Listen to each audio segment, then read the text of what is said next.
The 1903 Kishinev Pogrom shocked the world and exposed the brutality of state-sanctioned antisemitism in the Russian Empire. Jewish life had already grown desperate after Tsar Alexander II was assassinated in 1881. His son, Alexander III, blamed Russia's 4 million Jews for spreading liberal ideas from Western Europe. He imposed the May Laws, which restricted Jewish business, movement and property rights, making survival in the Pale of Settlement nearly impossible. But it was in Kishinev, in the province of Bessarabia, modern-day Moldova, that hatred reached a horrific climax. The violence began on Orthodox Easter, April 1903, after the deaths of 2 Christian children were falsely blamed on the Jews. One was a young boy in the nearby village of Durasari, whose death was ruled a suicide but twisted by rumor into a ritual murder. The other was a Christian girl who had died in a Jewish hospital, her case distorted into another accusation of blood libel. The anti-Semitic newspaper Bessarabets, edited by Pavel Khrushchevin, published the lie again and again, stoking panic with headlines like "Death to the Jews," until the city ignited. Easter was already a dangerous time, when Jews were often accused of killing Christ, and mobs, stirred by priests, would pour out of churches in rage. That Easter, as services ended, an Orthodox priest made the sign of the cross, and parishioners left the churches whipped into fury. Some Christian homes were marked with white crosses, so rioters would know to spare them. Jewish homes without crosses were targeted. Teenage boys, many drunk, roamed the streets, joined by seminarians and students. They dragged Jews from their homes, beat them with clubs and axes, and set houses and shops ablaze. Blood ran through the streets, and smoke rose over the Jewish quarter.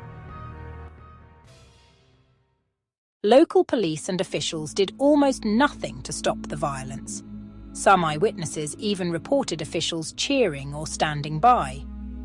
The Orthodox bishop, passing in his carriage, blessed the rioters instead of condemning them. General Beckman, commanding 5,000 troops, refused to intervene until much of the damage was done. The brutality was beyond imagination. Dozens of women were raped in public, some murdered afterward. Rivka Schiff, a 24-year-old woman, was among those who later testified to the assaults. Pregnant women were attacked, and entire families were beaten to death before their neighbors' eyes. Infants were thrown from windows, and elderly Jews were dragged into the streets and mutilated. Homes were looted, sacred scrolls torn apart, and synagogues defiled.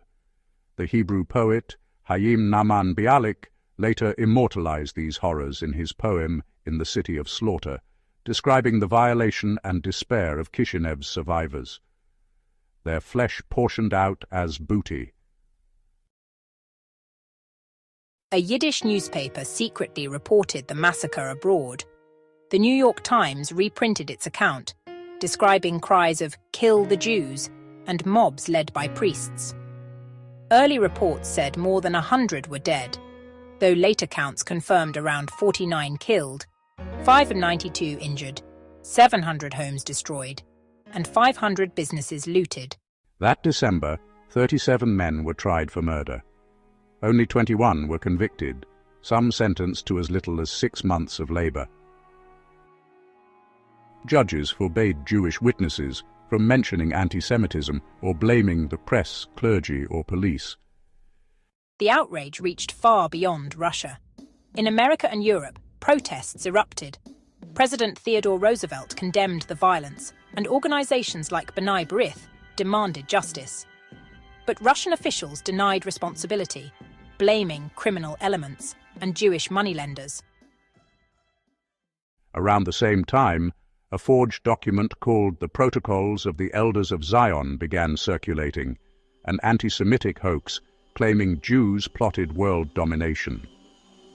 Though a complete fabrication, it was used by extremists and Tsarist agents to justify hatred. The protocols gave the Tsarist regime a convenient scapegoat, allowing them to blame Jews for Russia's growing unrest.